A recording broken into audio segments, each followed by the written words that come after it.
আসসালামু আলাইকুম। আমি ডক্টর মোহাম্মদ বেলাল হোসেন তামজিদ, চট্টগ্রাম মা শিশু হাসপাতালে শিশু বিভাগে কর্মরত রয়েছি।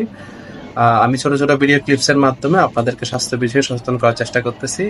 আজকে আমরা কথা বলবো স্ক্যাবিস বা কোষপাসটা নিয়ে। এই স্ক্যাবিসটা আমরা জানি যখন মহামারী আকার ধারণ করেছে, আমাদের ঘরে ঘরে এমন কোনো ঘর নাই যে চট্টগ্রামে বা বাংলাদেশে যে স্ক্যাবিস বা কোষপাসটা বা অ্যালার্জির সমস্যাটা নাই। অনেকে বলতেছে যে করোনা টিকা দেওয়ার পরে বা করোনা রোগটা হওয়ার পরে এটা বেড়ে গেছে।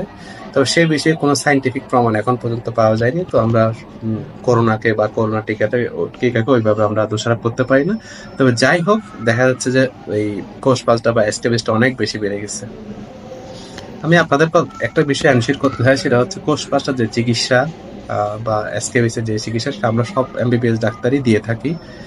এবং দেখা যায় যে একই ওষুধ, একই ডোজ, একইভাবে ব্যবহার করার পরেও কেউ ভালো হচ্ছে, কেউ ভালো হচ্ছে না। এর দোষটা হচ্ছে আমরা নিজেদের, আমরা রোগীদের।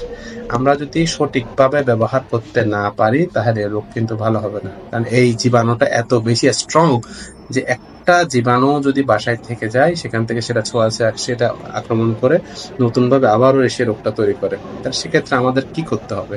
আমাদের ডাক্তাররা যে পারমেথ্রিন যে ক্রিমটা বা যে লোশনটা দেয়, সেটা আমরা বলি যে প্রথম দিন এবং সপ্তম দিন ব্যবহার করবে।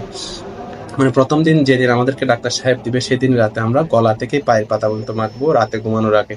শরীরে আনাচে কানাচে দিব, একদম ভাজে ভাজে দিব, আঙ্গুলের চাপাই, রানের চিপাই সব জায়গায় দিব। রাতে ঘুমানোর আগে দিব। 8 ঘন্টা থাকবে। সকালবেলা ঘুম থেকে উঠে কুসুম গরম পানিতে গোসল করে ফেলবো।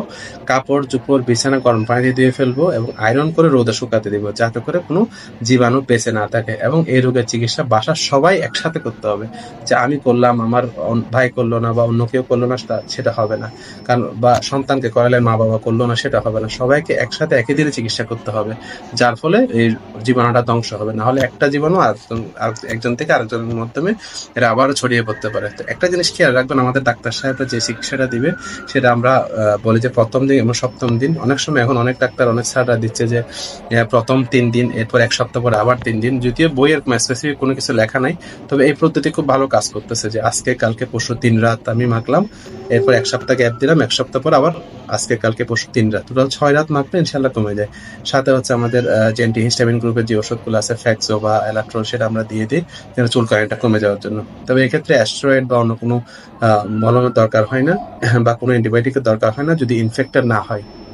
যদি স্ক্যাবিস ইনফেক্টেড হয়ে যায়, সেখানে ঘার মতো হয়ে যায়, সেক্ষেত্রে আমাদের অ্যান্টিবায়োটিক দরকার হয়। যদি ঘা হয়ে যায়, ইনফেকশন না ছড়ায় যায় বা ইনফেক্টেড না হয়, সেক্ষেত্রে আমরা শুধুমাত্র যেটা লোরিক্স প্লাস বা হচ্ছে পারমেথ্রিন বা ইউনিক সি, এই ধরনের বা স্ক্যাবেক্স যে লোশনগুলো আছে, সেটা আমি যে নিয়মে বলছি, আজকে কালকে পরশু 3 রাত, 7 দিন পরে আবার 3 রাত, এভাবে মাখলে এবং একটা অ্যান্টিহিস্টামিন খাইলে ইনশাল্লাহ ভালো হয়ে যাবে। তবে সবচেয়ে যেটা মনে রাখতে হবে, সেটা হচ্ছে কাপড় চোপড় বিছানা ভালো মতো ধুইতে হবে, কিন্তু গরম পানি দিতে হবে, রোদে শুকাইতে হবে, আয়রন করে ফেলতে হবে।